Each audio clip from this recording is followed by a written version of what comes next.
ബഹുമാനപ്പെട്ട അധ്യാപകർ, ഇവിടെ കടന്നു വന്നിരിക്കുന്ന റോട്ടറി ക്ലബ് ഓഫ് അണക്കരയുടെ ആരാധന 59ാം സ്വാതന്ത്ര്യ ദിനത്തിന്റെ എല്ലാ ആശംസകളും ആദ്യമേ തന്നെ നേരുകയാണ്. സ്വാഗത പ്രസംഗത്തിൽ നമ്മൾ കേട്ടു നമ്മുടെ സ്വാതന്ത്ര്യം ലഭിച്ചത് എങ്ങനെയാണെന്നും അതിന് പിന്നിൽ എത്രത്തോളം കായികമായിട്ട് നമുക്ക് ഇന്ന് അതിൻ്റെ ആഴം എത്രത്തോളം ഉണ്ടായിരുന്നുള്ളൂ, എത്രത്തോളം കഷ്ടത അനുഭവിച്ചാണ് ഇന്ന് ഈ സ്വാതന്ത്ര്യം നേടി നമ്മൾ ഇന്നിവിടെ സ്വാതന്ത്ര്യത്തോടുകൂടി ഉപയോഗിക്കുന്നു. നമ്മൾ ഒരു നിമിഷം അവരുടെ ത്യാഗത്തിന് മുമ്പിൽ തലകുനിച്ച് നമ്മൾ അവരെ സ്മരിക്കേണ്ടതാണ്. നമ്മൾ ഇന്ന് നേരിട്ടുകൊണ്ടിരിക്കുന്ന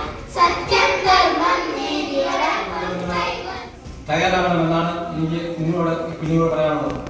ഏതായാലും ഈ സ്വാതന്ത്ര്യ ദിനത്തിൽ നമ്മുടെ സ്വാതന്ത്ര്യ ദിനം ഏറ്റവും ഭംഗിയായി കഴിഞ്ഞ വർഷം നമ്മളുടെ സ്വാതന്ത്ര്യ ദിനാഘോഷ പരിപാടികൾ നടത്തിയിരുന്നു. ഏറ്റവും ഭംഗിയായി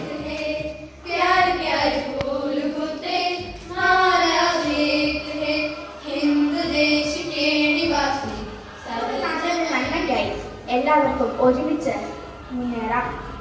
ഇത്രയും പറഞ്ഞോടെ എന്റെ വാക്കുകൾ ഉപസംഹാരം ആഘോഷിക്കുകയാണ്. വേണ്ടി സഹായിച്ചവരെ ഒക്കെ ഓർക്കാനും നമുക്ക് ആ നല്ല കാലം ചെയ്യാൻ വേണ്ടി പലപ്പോഴും നമ്മൾ ഈ ഒരു ദിവസം മാത്രമേ അല്ലെങ്കിൽ ഒരു ദിവസം മാത്രമേ നമ്മൾ ഉപയോഗിക്കുന്നു എന്നുള്ളതാണ് യാഥാർത്ഥ്യം.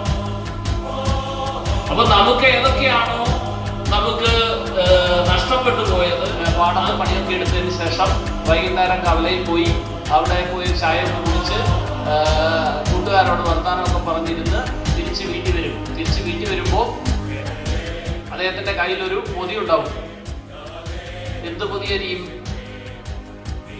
കുട്ടികളുണ്ട്. ആ വീട്ടിലെ അച്ഛൻ കർഷകനാണ്.